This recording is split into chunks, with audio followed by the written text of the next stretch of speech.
శ్రీమాత్రే నమః. అమ్మకు ప్రేమతో ఛానల్కి స్వాగతం. అందరికీ కూడా ఆ అమ్మవారి ఆశీస్సులు ఉండాలని మనస్ఫూర్తిగా తల్లిని వేడుకుంటూ, ఈరోజు మాఘమాసం గురువారం, ఎంతో పవిత్రమైనటువంటి ఈ రోజున ఈ కథను భక్తి శ్రద్ధలతో ఆలకించండి. పూర్వం శిరోలా అనే గ్రామంలో వేదశాస్త్ర పారాయణుడు, ఉదారుడు అయినటువంటి గంగాధరుడు అయినటువంటి ఒక బ్రాహ్మణుడు ఉండేవాడు. అతని భార్య శాంతాదేవి. ఆవిడ మహాపతివ్రత. అయితే ఆమెకు 5 కొడుకులు పుట్టారు. కాని వారిలో ఒక్కరు కూడా ఆమెకు దక్కలేదు. ఆమె ఎందరో దేవతలను పూజించి ఎన్నో వ్రతాలను, ఉపవాసాలను చేసింది. అయినప్పటికీ ఆమె కర్మ మాత్రం తీరలేదు.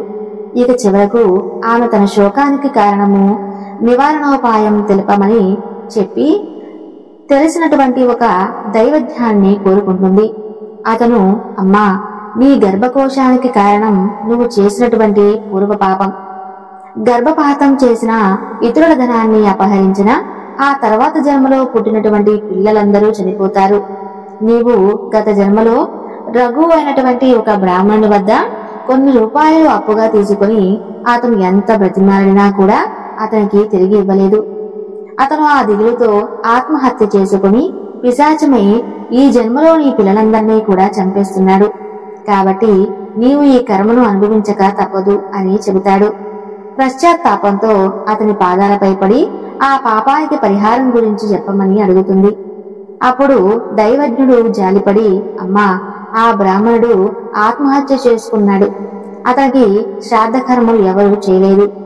అతను ఆత్మహత్య చేసుకోవటం, అంత్యక్రియలు జరగకపోవటం ఇవన్నీ కేవలం నీ వలనే జరిగాయి. కాబట్టి అతనిప్పుడు పిశాచమై పిల్లల్ని చంపుతున్నాడు. కాబట్టి నీవు ఒక 1 నెల రోజుల పాటు గంగా స్నానం చేయాలి. నిత్యం 7 సార్లు మేడు చెట్టుకు యథావిధిగా ప్రదక్షిణలు పూజ చేసి దత్తాత్రేయ స్వామి వారికి పాదుకలకు పూజ చేస్తూ, అభిషేకం చేస్తూ ఉపవాసం చేయి. ఆ తర్వాత నివాసానికి చేరి అతని సగోత్రికులైనటువంటి ఒక బ్రాహ్మణుడికి అపహరించినటువంటి ఆ 100 రూపాయలు దానంగా ఇవ్వి. అలా చేస్తే నీకు కలిగినటువంటి సంతానం నిలుస్తుంది. అప్పుడు నీకు దోషాలు తొలగిపోయి స్వామివారి అనుగ్రహం వలన పూర్ణ యుద్ధాయం కలుగుతున్నటువంటి కొడుకులు కలుగుతారని చెబుతాడు.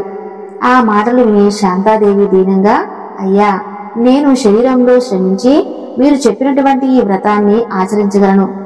కాని ఆ బ్రాహ్మణుడికి ఇవ్వవలసిన సొమ్మును మాత్రం నా వద్ద అంత ధనం లేదు. మరి నేనేం చేయాలి అని అడుగుతుంది. అప్పుడు దైవజ్ఞుడు, అమ్మా, అలాగైతే నిర్మలమైనటువంటి మనసుతో నేను చెప్పిన విధంగా దత్తాత్రేయ స్వామి వారి పాదుకలకు అర్పించి నీ శక్తి మేరకు దానమివ్వు. ఆ ఉదంబర లక్ష్యంతో నిత్య నివాసము చేస్తున్నటువంటి ఆ దత్తాత్రేయుడు పరమ దయామూర్తి.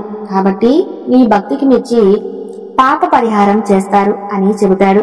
అప్పుడు శాంతాదేవి పంచగంగా సంగమానికి వెళ్లి దీక్షా వ్రతాన్ని ఆచరించడం ప్రారంభిస్తుంది. అలా 3వ రోజు ఆమె ప్రదక్షిణం చేసి నీరసంతో పడుకోగానే ఉణుకు పట్టి స్వప్నం వస్తుంది. కళ్ళల్లో ఆ పిశాచం కనిపించి ఆమెను భయపెట్టి తన సొమ్మును తిరిగి ఇవ్వకుంటే ఆమె వంశాన్ని మొత్తం నాశనం చేస్తానని చెప్పి ఆమె మీదకు దూకుతాడు. అప్పుడు ఆమె మేడు చెట్టు వద్దకు పరిగెడుతుంటూ వెళ్తుంది. అక్కడ దత్తాత్రేయ స్వామి వారు ఉంటారు. ఆమె ఆయన చాటుకు వెళ్తుంది. అప్పుడు స్వామివారు అభయమిచ్చి ఆమె మీదకు వస్తున్నటువంటి ఆ పిశాచాన్ని అడ్డగిస్తాడు. అప్పుడు అభిప్రాయం ఆయనతో తనకు ఆమె చేసినటువంటి అన్యాయం గురించి చెప్పి, స్వామి తపస్సులు, యతీశ్వరుడు అయినటువంటి మీకు ఆమె పట్ల పక్షపాతం తగదు అని చెప్పి మొరపెట్టుకుంటాడు. అప్పుడు స్వామివారు విపరీతమైన కోపంతో, నీవు కనుక భక్తులను బాధిస్తే నేను అస్సలు చూడలేను. నేను తప్పకుండా శిక్షిస్తాను. ఈమెను ఈ విధంగా బాధిస్తే నీకు ఇంకా పాపాలు చుట్టుకుంటాయి. కానీ ఎలాంటి లాభము లేదు. ఈ స్త్రీ నీ డబ్బును అపహరించింది పూర్వజన్మలో కదా. ఈ జన్మలో ఈమె నిరుపేదరాలు, ఆందోళన చెందుతుంది. కర్మలు చేయించి యథాశక్తిగా ధనాన్ని ఇస్తాను. నీకు సత్పత్తిని ప్రసాదిస్తాను. నేను చెప్పింది నీకు నచ్చితే సరిపోలేదా? నీకు దుస్థితి తప్పదు అని అంటారు. మేము మాత్రం తప్పకుండా ఈమెను రక్షించి తీరుతామని చెబుతారు. అప్పుడు పిశాచం స్వామిని దర్శనం వలన కఠినమంతా నాశనం అయిపోయింది. మీరు ఎలా చేసినా నాకు సంతోషమే అని అంటాడు. అందుకు దత్తాత్రేయ స్వామి వారు శాంతాదేవితో, అమ్మా, నీవు యథాశక్తి పైగా వెచ్చించి అతనికి ఉత్తమగతి సంకల్పించి అంత్యక్రియలు జరిపించు. బ్రహ్మహత్య దోషం తొలగి పూర్వం కలిగినటువంటి కొడుకులు కూతుళ్ళు కలుగుతారు అని చెప్పి దైవజ్ఞులు చెప్పిన విధంగా ఆమెకు ఆయన అంత చక్కగా వివరిస్తాడు. అప్పుడే నిద్రలోంచి సంతోషంతో స్వామివారు చెప్పినట్లుగా చేసి 16వ రోజున శ్రాద్ధ కర్మలు చేస్తుంది. ఆమెకు బ్రహ్మహత్యా దోషము, ఆ బ్రాహ్మణుడుకు పిశాచత్వము తొలగిపోతాయి. అలా ఆ తర్వాత మరొక రోజున శాంతాదేవికి స్వామివారు కలలో కనిపించి 2 కొబ్బరికాయలను ఆమె మెడలో వేసి, అమ్మా, నీ వ్రతం పూర్తయిపోయింది కదా, పాలనకు ఈ కాయలను వాడుకో, నీకు నిస్సందేహంగా వేద విధులు పడతారు అని చెబుతాడు.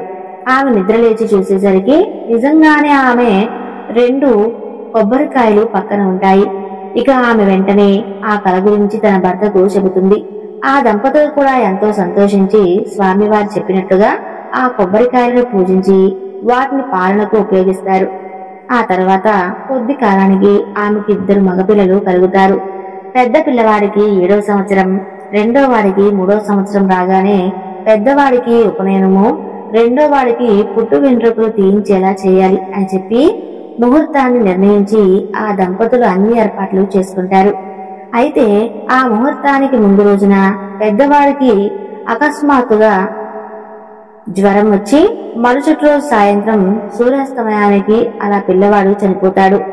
తల్లి శోకంతో నేను మనసంతా కొట్టుమిట్టుకుంటుంది, గుండెలు బాదుకుంటుంది. చివరికి ఆ బాధ తట్టుకోలేక ఆ పాపం స్పృహ తప్పి పడిపోతుంది.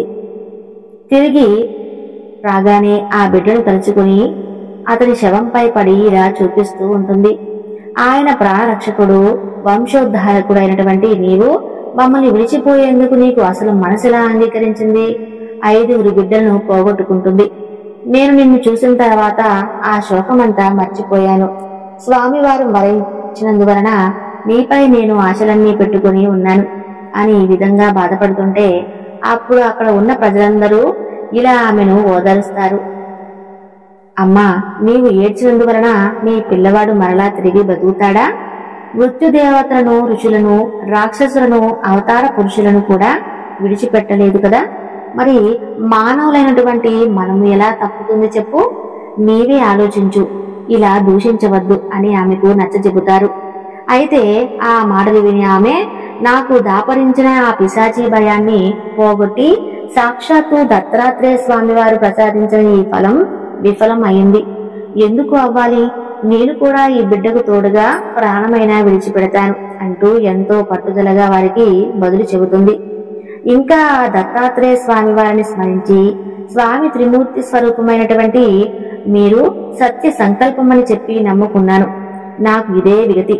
నేను మీరు చెప్పిన విధంగా ఉదయం రక్షణ సేవించేందుకు కదా, ఫలితం ఇదేనా? నా విషయంలో మీరు విశ్వాసఘాతుకులయ్యారు. పిశాచ బాధ తొలగించమని చెప్పి మిమ్మల్ని శరణు పొందినటువంటి నాకు ఇదేమి ఫలితం? స్వామి పులి నుండి పారిపోతున్నటువంటి ఆవు కసాయివాడికి సరైన పొందినట్లుగా ఉంది. నివారించుకోవడానికి దేవాలయంలో ప్రవేశించి వారిపై ఆలయమే విరిగిపడినట్లుగా ఉంది. నాకు ఇంతగా ఆకాశ చూపించిన మీకు అసలు నా బిడ్డను ఎందుకు రక్షించలేవు అంటూ ఆ రాత్రంతా ఆమె ఏడుస్తూనే ఉంటుంది. ఇక మరుసటి రోజు ఉదయమే ఆ గ్రామంలోని బ్రాహ్మణుడు వచ్చి ఆమెతో, నీవు ఈ విధంగా శోకించడం వలన లాభం ఏమిటి? తల్లి, జరగవలసింది జరగకుండా తప్పుతుందా? నీవు మూర్ఖత్వాన్ని విడిచిపెట్టి శవాన్ని కనుక మాకు ఇస్తే అంత్యక్రియలు చేస్తాము అని చెబుతాడు. కాని ఆమె మాత్రం తను పట్టు విడవక ఆ శవంతో పాటు నాకు కూడా అంత్యక్రియలు చేస్తే కాని ఈ సమాధానం ఇవ్వను అని చెప్పి ఆ శవాన్ని తన హృదయానికి గట్టిగా హత్తుకుంటుంది. అప్పుడు బ్రాహ్మణులు ఆశ్చర్యపోయి, బిడ్డతో కలిసి అగ్ని ప్రవేశం చేయడం అన్నది ఎప్పుడూ కనీ విని వెరగలేదు, అసలు ఇదెక్కడి ధర్మం అని అనుకుంటారు. ఆమె స్వామివారి మీద నిష్ఠామాడుతూ బిడ్డతో సహా ప్రాణత్యాగం చేస్తానని చెప్పి ఆ శవాన్ని తీసుకుని నది ఒడ్డుకు చేరుకుంటుంది. ఇక జనులందరూ అనుసరించి వెళ్తారు. అంతలో అక్కడికి ఒక బ్రహ్మచారి ఆమె వద్దకు వచ్చి ఈ విధంగా తత్వాన్ని ఉపదేశిస్తాడు. అతను ఎవరో కాదు, త్రిమూర్తి స్వరూపుడు, భక్తవత్సలుడైనటువంటి దత్తాత్రేయుడు. అప్పుడు పుత్రశోకంతో కన్ను మిన్నాడకుండా ఉన్న తనకి నదీ తీరానికి వెళ్తుంటే శాంతాదేవిని బ్రహ్మచారి సమీపించి, అమ్మా, నీవు మూర్ఖంగా దిక్కిస్తున్నావు. ఈ జనన మరణ చక్రంలో శరీరాలు కేవలం నీటి బుడగలలాగా పుట్టి పోతూ ఉంటాయి. సహజమైనటువంటి పని కర్మానుసారం. పంచభూతాల కలయిక వలన ఈ శరీరం ఏర్పడి కర్మ తీరిపోగానే పంచభూతాలు విడిచిపోవటం వలన ఈ శరీరం నశించిపోతుంది. మాయకు వచ్చిన మానవులు తమ దేహమే తామనటువంటి ప్రాంతాన్ని పొంది బిడ్డ, భార్య, మిత్రుడు అనేటువంటి మమకారాన్ని పెంచుకుంటున్నారు.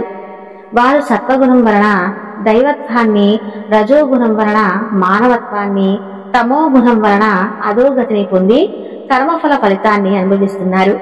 ఈ సృష్టిలో ఎవరికైనా తప్పదు. అది తెలిసినటువంటి జ్ఞానులు పుట్టుక వలన సంతోషాన్ని గాని, మరణం వలదు కానీ పొందుతారు. వారి వారి కర్మలను అనుసరించి కొందరు భార్యలోనే మరణిస్తారు.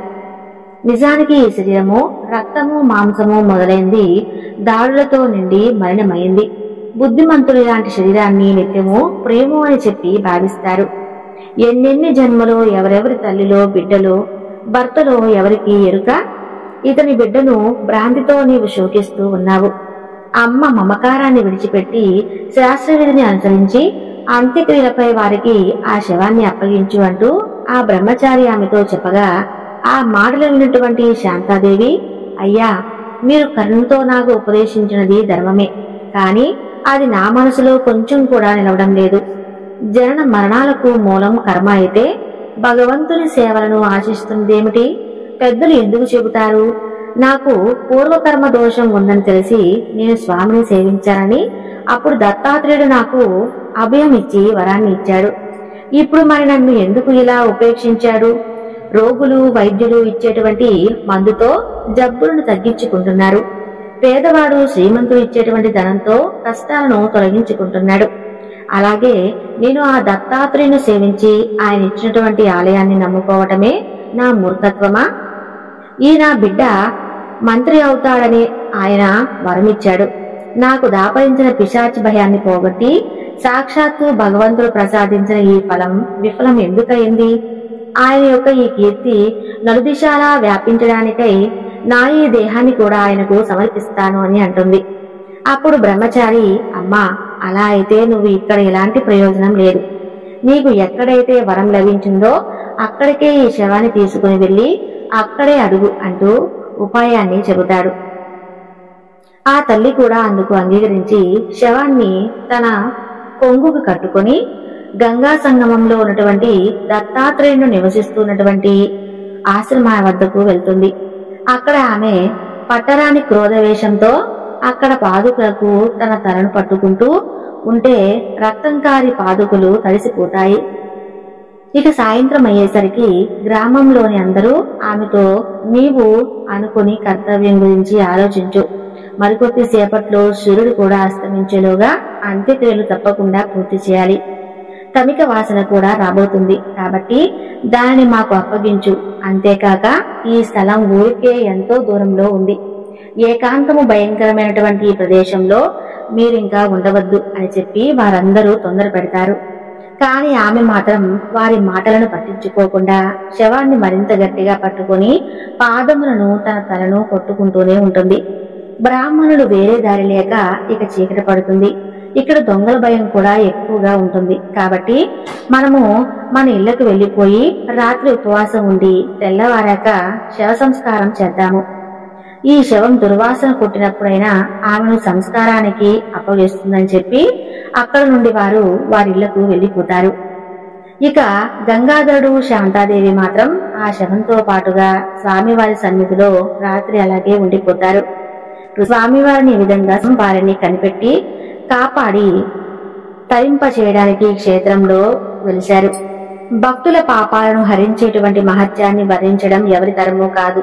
తల్లి, మీరు మా తప్పును క్షమించి కృపచూపు చూపించి మిమ్మల్ని శరణి వేడుకునేలా చేస్తున్నారు. తర్వాత వారు పిల్లవాడితో సహా వెళ్లి స్నానం చేసి ఆ నీటిలో గురుపాదుకులను కడిగి శుభ్రం చేసి ఉదంబర వర్షాన్ని పాదుకులను అభిషేకించి పూజిస్తారు. అంతలో సూర్యోదయం అవుతుంది. శవదహనం కోసమని చెప్పి ఆ గ్రామం నుంచి వచ్చినటువంటి గ్రామాల్లో బాలుడు అందరూ చూసి బాలుడు బ్రతికి ఉండటం చూసి ఆశ్చర్యపడి స్వామివారి మహామును కొనియాడారు. ఇక ఆ దంపతులు ఆనందంతో వచ్చినటువంటి ఆ బ్రాహ్మణులకు భోజనం పెడతారు. ఆ తర్వాత ఆ పిల్లవాడు విద్య వినయ సంపన్నుడై దీర్ఘాయువు భాగ్యవంతుడు అవుతాడు. కాబట్టి స్వామివారి యొక్క మహిమను వర్ణించడం ఎవరి